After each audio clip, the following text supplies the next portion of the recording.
देखें, अगर आपका भी संपत्ति पर कोई भी अवैध कब्जा कर लिया है तो अवैध कब्जा को आप आसानी से हटा सकते हैं। अवैध, मान लेते ये जमीन है, जमीन पर क्या किया, जबरन आकर कब्जा कर लिया, अवैध कब्जा कर लिया है। अवैध कब्जा करने वाला जो व्यक्ति है, जो कब्जा आप कह सकते हैं कब्जाधारी है, उसके पास कोई भी जमीन का ऐसा कोई कागजात नहीं है जिससे वो ये साबित कर सके कि उसकी संपत्ति है।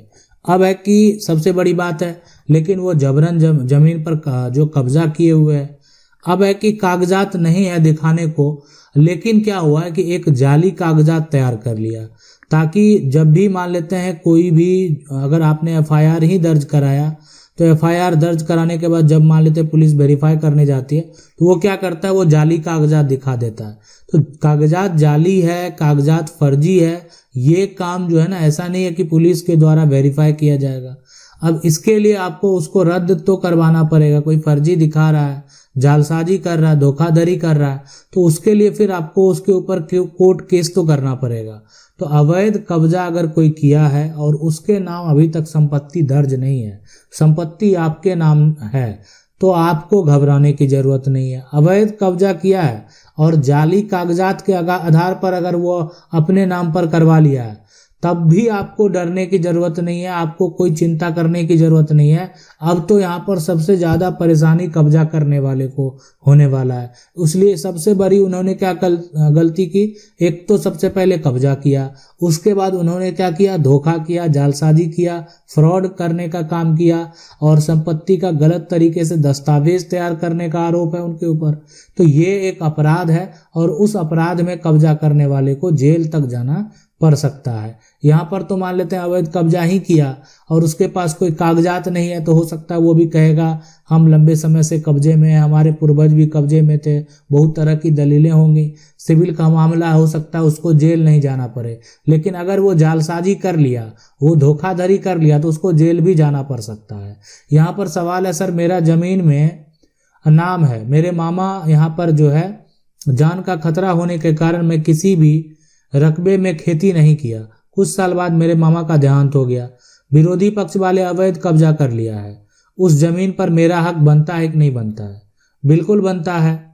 अगर मान लेते हैं यहाँ पर जो मामा का जमीन है, तो सीधी सी बात है, नाना के संपत्ति में नाती का अधिकार है।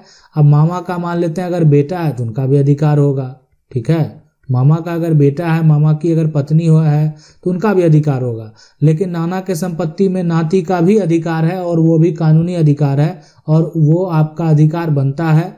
अब यहाँ पर जो अवैध कब्जा कर भी लिया है ना, क्यों ना परिवार का लोग हो या आसपास का है, अगल बगल का लोग है, जो भी ऐसा किया है, सिविल कोर्ट में जाए, सिविल कोर्ट में उसके ऊपर जो है आप केस फाइल करें और उस पर संपत्ति जो है गलत तरीके से हड़पने का, है ना, जाली कागजात हो या जैसे भी हो, गलत तरीके से संपत्ति प्राप्त करने का उसके ऊपर आरोप लगाएं। और आरोप लगाने के बाद जो है ना, जब प्रक्रिया चलेगा, तो प्रक्रिया चलने के बाद जब एक तरह से, जब उसके पास तो कोई दलील है नहीं, अब कोई अवैध कब्जा कर लिया तो वो क्या दलील देगा कि वो संपत्ति उसको कैसे मिला? अगर कोई भी दलील नहीं है तो संपत्ति आपके पास वापस आना है और किसी भी कीमत पर वो आपके पास जरूर आएगा। अगला सवाल है, मेरे पिता ने बड़े लड़के को दान पत्र लिख दिया, इसके बाद में छोटे लड़के को भी दान पत्र लिख दिया, तो उसमें से क्या हो सकता है? देखें, सबसे पहले ये काम पिता तभी कर सकते हैं जब पिता का जो संपत्ति है वो अर्जित है, ठीक है। अगर संपत्ति अर्जित है तो दान पत्र जो होगा वो मान्य होगा। अब दान पत्र पिता जो है एक ही संपत्ति को क्या करते हैं, पहले एक तरह से बड़े बेटे के नाम पर, है ना, बड़े बेटे के नाम पर, और उसके बाद जो है बाद में क्या करते हैं, बाद में वो छोटे जो बेटे हैं उनके नाम पर कर देते हैं। तो अगर संपत्ति अर्जित है तो पहले जो बड़े बेटे के नाम पर उन्होंने किया ना, उसी का कानूनी तौर पर मान्यता होगा। छोटे, अब एक ही संपत्ति को बार बार आप दूसरे नाम से नहीं कर सकते, एक बार जो आपने दान कर दिया तो आपका अधिकार खत्म हो गया। तो इसीलिए पहले जो किया गया वही मान्य होता है, खास करके वो अर्जित संपत्ति की हम बात कर रहे हैं। अब अगर संपत्ति उनकी अर्जित नहीं है, पैतृक संपत्ति है, उनको भी अपने पिता से, दादा से प्राप्त हुआ है संपत्ति, तो पैतृक संपत्ति में सबसे पहले अगर वो दान पत्र करते हैं, वो भी अपने वंशज को, अपने उत्तराधिकारी को, तो उसका मान्यता ही यहाँ पर शून्य है। तो जिसका मान्यता ही शून्य हो गया तो उसका कोई मतलब नहीं बनता है। ये तो मामला जैसे ही कोर्ट में हो जाएगा, वो सारा जो दस्तावेज तैयार भी किया गया वो सारा रद्द हो जाएगा।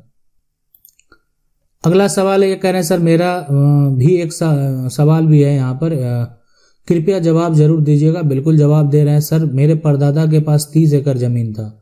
उसके बाद मेरे बड़े दादा राम प्रसाद और मेरे दादा जो 2 भाई थे, बड़े दादा राम प्रसाद ने लठ के दम पर सन 1979 तक जो है सारी जमीन अपने दोस्त जो है यहाँ पर को भाई बनाकर बेच दिया। अधिकार यहाँ पर जो भिलेख ये जानकारी मुझे प्राप्त हुआ था। मेरी दादी ने मुझे यह बात बताई थी।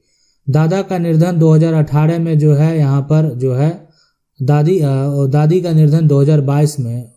सिविल कोर्ट में क्या मेरी जमीन मुझे मिल सकती है? सबसे पहले मेरे पिताजी अनपढ़ हैं और चाचा कम पढ़े लिखे हैं। सबसे बड़ी बात है वो जमीन का जो पुराना आपका जमीन बेचा गया ना, उस सभी जमीन का दस्तावेज, सभी जमीन का एक तरह से दस्तावेज आपको निकालने होंगे, ठीक है। और उस कागजात के आधार पर ये लड़ाई तो आपको लड़नी होगी। जहां पर मान लेते हैं आप पुरानी संपत्ति, वैसी संपत्ति प्राप्त कर रहे हैं जो कि आज से मान लेते हैं 40 साल 50 साल पहले से आपके पास नहीं है, और वैसी संपत्ति पर आप दावेदारी आज पेश करने जा रहे हैं, तो उसके लिए कागजात तो बेहद ज़रूरी है। कागजात के साथ साथ थोड़ा सा आपको यहाँ पर समय भी लग सकता है, लेकिन लड़ाई थोड़ा जो है लंबी भी हो सकती है। अब कोई भी लंबे समय से उस संपत्ति पे है तो वो भी आपका जो है वो एक तरह से आपके अगेंस्ट खड़ा रहेगा। लेकिन कानूनी लड़ाई है। कानूनी लड़ाई में मान लेते हैं अगर या तो संपत्ति आपको प्राप्त होगा या नहीं होगा। तो संपत्ति मान लेते हैं ठीक है, आपका सिविल कोर्ट में मामला आपका चला, वहाँ से आप जो है आपको जीत नहीं मिली, तो फिर आगे आप हाई कोर्ट सुप्रीम कोर्ट भी जा सकते हैं। न्याय तो मिलना ही है। अब लेकिन अगर कोई भी हिस्सेदार, हमारा कानून क्या कहता है कि अगर कोई भी हिस्सेदार जो है ना, अपने हिस्से से अधिक अगर बेचता है तो वो बेचने का अधिकार उनको नहीं है। अब ये जमीन है, अब ये 2 भाइयों का जमीन है, अब दूसरा भाई भी मान लेते हैं इधर का भी शेयर बेच दिया है और साथ में अपना हिस्सा भी कुछ बेच दिया, तो ये उनको अधिकार नहीं है, तो ये नहीं बेच सकते हैं। अगला सवाल है, मेरा जमीन 1956 का लिखा हुआ है, जमीन है, दादा लिखकर आए तो यहाँ पर बांट के दे दिया। अब उसका बेटा जो है उसमें हिस्सा मांग रहा है, तो उसमें जो है उसका लेने लगे हैं। क्या सर एक तरह से बात हुआ, जमीन जो है 90 साल हो गया है, उस जमीन पर कब्जा है। देखें यहाँ पर जो भी है जमीन अगर 1956 का ही लिखा हुआ है, ठीक है, कोई भी जमीन की अगर हम बात करें ना तो लिखा हुआ है, लेकिन अगर क्या उसका दाखिल खारिज हुआ है कि नहीं हुआ है ना, दाखिल खारिज जो है वो हुआ है कि नहीं हुआ, तो ये चीज है। अब 90 साल हो गया है, देखें जमीन लिखा हुआ है, आज आपका मान लेते हैं कब्जा है, ठीक है, जो भी है, लेकिन अब उसका बेटा अगर हिस्सा मांग रहा है, और जो एक तरह से यहाँ पर जो समझने वाली बात ये है कि बात भी 90 साल पुराना है, क्या होगा इसमें जमीन का। देखें सबसे बड़ी बात है कि आपको अपना टाइटल जो है वो साबित करना होगा, सबसे बड़ी बात यही है। जब एक तरह से क्या होता है कि जमीन का कागजात हमको मिल जाए पुराना खास करके, और मेरे पास कब्जा बरकरार है, तब लड़ाई थोड़ी आसान हो जाती है। इस बात पर हम डिटेल से जरूर बताएंगे कि अगर आपके पास क्या होता है कि एक तो कब्जा आपके पास वर्तमान में है और आपके पास वैसे पुराने दस्तावेज हैं जिससे क्या कर सकते हैं, आप अपना टाइटल साबित कर सकते हैं। तो अगर कब्जा नहीं है और कब्जा है, दोनों अगर बातें अगर देखा जाए यहाँ पर, तो उस केस में क्या होता है, उस केस में यहाँ पर जो है जो कि ये आपके लिए एक बहुत बड़ा प्लस पॉइंट हो जाता है कि आपके पास कब्जा भी है। इसका मतलब है कि कहीं ना कहीं आप थोड़ी सी गलती कर दिए कि आप उसका म्यूटेशन नहीं करवा पाए, और उसके चलते जो आपका दस्तावेज है वो बार बार एक तरह से अपडेट होने के बाद भी आपके नाम पर दर्ज नहीं हुआ। अगला सवाल है, सर मेरे दादाजी ने 1955 में एक जमीन का रजिस्ट्री करवाया, उसके बाद हम लोग घर बना के रहने लगे।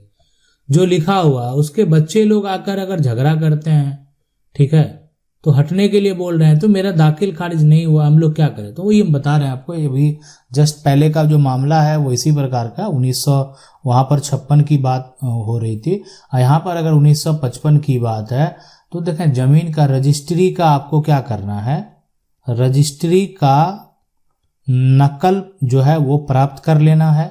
रजिस्ट्री का नकल अगर प्राप्त हो जाएगा तो इसके साथ आपका एक प्लस पॉइंट ये है कि आपका जमीन पर जो है कब्जा भी है, ठीक है, कब्जा भी है। तो आपका रजिस्ट्री का नकल निकल गया, कब्जा भी है। अब आप क्या करेंगे, अपना टाइटल का दावा करेंगे कि आप संपत्ति के मालिक हैं, और ये आपका दावा कोर्ट में दावा आप करेंगे। कोर्ट केस में अगर आपके पास कब्जा है और रजिस्ट्री का नकल मिल जाता है तो आप आसानी से अपना दावा साबित कर पाएंगे, और दावा साबित करने के बाद जब आपके पक्ष में आदेश जारी होगा, है ना, आदेश अगर आपके पक्ष में जारी होता है तो फिर आप दाखिल खारिज करवा पाएंगे। अभी तो अगर उसके नाम पर है और उसका बच्चा आकर तंग करता है तो अब ये नहीं करने वाला है, लेकिन इसमें आपको जमीन रजिस्ट्री का नकल का बेहद जरूरी है। अगर ये दस्तावेज आपको ना मिला तो आपके हाथ से संपत्ति जा भी सकती है। आशा करते हैं वीडियो अच्छा लगा होगा। वीडियो को लाइक जरूर कर दें, चैनल को पहली बार देख रहे हैं सब्सक्राइब करके जो बेल आइकन है उसको जरूर दबा लें। मिलते हैं अगले वीडियो में, तब तक के लिए जय हिंद।